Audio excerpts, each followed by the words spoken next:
네, 안녕하세요. 돈이 되는 뉴스 트렌드 투자의 이강무 전문가입니다. 자, 어제 미 증시에 대한 휴장이 우리 증시에 대한 악영향이라고 생각되지는 않습니다. 다만 이제 우리 증시가 하방 지지에 대한 부분들은 상당히 좀 견고하지만은 장중의 흐름들이 전강 후약으로 밀리는 시장에 대한 분위기가 반복되기 때문에 개인 투자자분들에 대한 시청자분들에 대한 투자가 사실 쉽지는 않다라고 이야기 드리겠습니다. 다만 이제 계속해서 이제 추세를 올려 나가고 있는 상태이고 그리고 하방 지지가 최근에 계속해서 보이고 있는 시장이기 때문에 이 안에서는 계속해서 종목을 좀 지고 가는 전략은 좀 필요하다. 좀 적극적인 매매에 대해서는 이야기 드리겠습니다.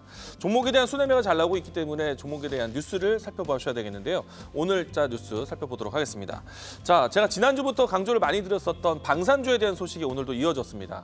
최근에 와서 방산주에 대한 이야기들이 연일 나오고 있는 상태인데 오늘 같은 경우에는 K9 자주포가 루마니아에 수출된다는 소식과 함께 방산주에 대한 순환매가 나오고 있는데 어제까지 방산주들이 크게 움직였다가 오늘은 조금은 소폭 조정 나오고 있습니다. 뭐 LIG 넥스원이라든지 하나 에어로스페이스, 현대로템과 같은 종목들이 조금은 숨고르게 나오고 있는데 다만 오늘 같은 경우에는 풍산 종목이 상당히 강한 모습 보여주고 있습니다. 계속해서 이제 방산주에 대한 수주 노수가 이어지고 있고 루마니아에 대한 소식 다음에는 폴란드에 대한 뉴스를 보실 것 같고요. 그 다음에는 미국의 림팩에 대한 훈련까지도 함께 보신다면은 다음 달에도 방산에 대한 뉴스는 연속적일 수 있지 않을까. 그러면 제가 포인트로 이야기 드렸었던 하나 에어로스페이스 그리고 LIG 넥스원에 대한 추세에 대해서도 연속적으로 보셨으면 좋겠고 최근에 지난주에 소개드렸었던 풍산에 대한 주가도 긍정적으로 보셨으면 좋겠습니다. 자, 두 번째는요. 오늘 날짜에서 반도체에 대한 관심이 있다면 DB 하이텍에 대한 뉴스가 가장 크지 않을까라고 생각합니다. 테슬라 모터스 쪽으로 해서 반도체 위탁 생산에 대한 계획을 DB 하이텍 쪽에서 어제 시간에서 나왔었는데요. 이 때문에 DB 지주사와 DB 하이텍에 대한 본주가 상당히 강한 모습 보여주고 있습니다.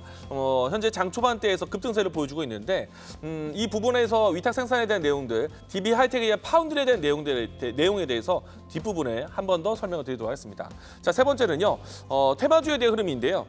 저출산 관련된 종목들이 지금 상당히 강하게 급등세를 보여주고 있습니다. 뭐 꿈비, 아그방컴퍼니, 뭐 깨끗한 나라 그 등등등에서 저출산 관련된 종목들이 상당히 강한데요. 어제 인구 국가 비상 상태에 대한 부분들이 선언이 되었습니다. 그리고 저출산에 대한 대응 전략이 나왔는데 여기에서는 그린벨트 해제에 대한 내용까지 포함되어 있어서 추후에 정책에 대한 내용들이 좀 더 연속적일 수 있지 않을까. 저출산에 대한 이 지원 정책뿐만 아니라 저출산을 지원하기 위한 다른 정책까지 같이 더해질 수 있기 때문에 저출산 관련된 종목들에 대한 움직임들은 조금 더 변동성을 좀 체크하자. 막연하게 무조건 올라간다는 포인트가 아니고요. 변동성이 있을 것 같습니다. 그러면 최근에 이야기 드렸었던 저출산 관련된 종목들에 대한 변동성에 대한 대응은 필요하다라고 이야기 드리겠습니다. 자, 오늘 DB 하이텍에 대한 이야기를 건네드리면서요. 전력 반도체에 대한 소개를 드리겠습니다. 테슬라 모터스에 공급하게 되는 전력 반도체 PMIC에 대한 형태인데 일단은 DB 하이텍에 대한 뉴스 기사를 보시게 되면 SiC, 그러니까 실리콘 카바이드 소재에 대한 반도체를 공급하겠다라고 계획이 되어 있습니다. DB 하이텍, 그러니까 DB 팹리스에 대한 소개가 되면서 이와 같은 전력 반도체에 대한 내용이 담겨져 있는데 전력 반도체 같은 경우에는 사실은 국산화에 대한 내용들이 아직까지 좀 더딘 시장이기도 합니다. 이 때문에 삼성전자가 국산화를 위해서 전력 반도체에 대한 투자를 아주 공격적으로 하고 있고요. 삼성전자가 현대차와 협력해서 차량용 반도체 공급을 위해서 전력 반도체에 대한 투자가 커지고 있는 시장이기 때문에 전력 반도체라는 키워드는 이번 DB 하이텍 소식과 함께 앞으로 우리나라 안에서 국산화에 대한 내용들은 계속 이어질 가능성이 있다.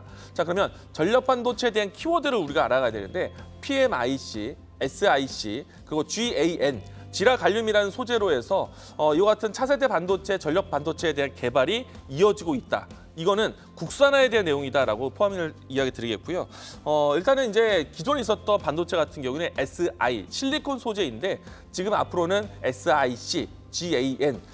어제 같은 경우에는 DB 하이텍뿐만 아니라 SK그룹 안에서도 이 GaN, 지라갈륨에 대한 이 소재 개발을 새롭게 신사업하겠다라는 뉴스가 더해져 있습니다. 그러면 전력 반도체에 대한 관심이 높아지겠죠. 자, 여기에서 수혜받을 수 있는 종목을 좀 준비를 했는데요. DIT입니다. 이 회사 같은 경우에는요. 전력 반도체에 대한 국산화에서 함께하고 있는 기업입니다. 참고하시면 좋을 것 같고 디스플레이와 반도체 검사 장비를 기존에 공급하는 회사인데 이 DIT에 대한 강점은 삼성전자와 SK하이닉스의 고객사를 모두 다 가지고 있는 회사이고요. 최근에 와서는 SK하이닉스 쪽으로 해서 레이저 어닐링 장비를 공급을 키워가고 있다 보니까 매출에 대한 성장세가 상당히 좋습니다. 사실 삼성전자보다는 SK하이닉스에 대한 움직임들이 좀 더 빨랐고 추후에는 삼성전자에 대한 공급에 대한 혜택까지 같이 갈 것인데 삼성전자에 대한 P4, P5에 대한 공장까지 수혜를 받는다라면은 DIT에 대한 수혜는 좀 더 커질 것 같다라고 이야기 드리겠고요. 현재까지 나와 있는 기사글을 보시게 되면은 올해 사상 최대 실적을 기대를 하고 있기 때문에 실적에 대해서는 크게 걱정하지 말자라고 이야기 드리겠습니다. 자, 이 종목에 대한 주가 차트 포인트에 대해서 보도록 하겠는데 최근에 와서 이 종목 같은 경우에는 바닥을 지지하고 반등세의 모습을 한 차례 정도 보여줬습니다. 추가적으로 N자형 파동이 좀 나올 것으로 보고 있는데 현재 위치에서 추가적인 상승이 나온다라면은 33,000원대까지 1차적 목표가, 손절 라인 때는 22,000원 제시하도록 하겠습니다. 이 종목 같은 경우에는 지라 갈륨이라든지 실리콘 카바이드와 같은 소재에 대해서 이야기 드렸지만은 추후에 SK 하이닉스라든지 삼성전자의 혜택을 받을 수 있는 종목이라는 것 이야기 드리겠습니다. 자, 앞으로 돈이 되는 뉴스로 찾아뵙도록 하겠습니다. 지금까지 트렌드 투자였습니다. 계속해서 다양한 경제 이슈를 알고 싶다면 구독과 좋아요, 알림 설정 부탁드립니다. AI 캐스터 권미정이었습니다.